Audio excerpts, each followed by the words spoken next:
The notices were issued to several parties and several panchayats.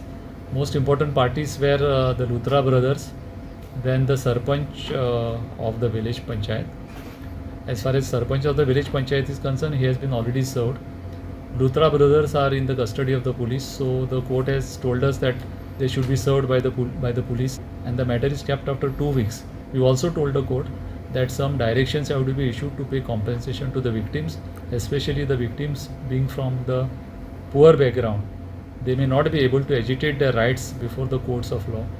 Court also agreed, and court said that we should place before the court what are the assets of the persons who are responsible for this particular incident, and the court is inclined to pass orders to award compensation and recover it from the people who are responsible for this incident. Notices have been issued, and only few of them remain to be served, and as a government we will serve them as early as possible.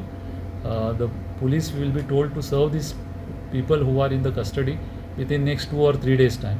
We will collect the notice from the court and serve them. Formula for determining compensation is laid down by the Supreme Court in this type of incidents, and we will place that formula and will assist the court to come to the correct and the fair compensation to be payable in each of these cases.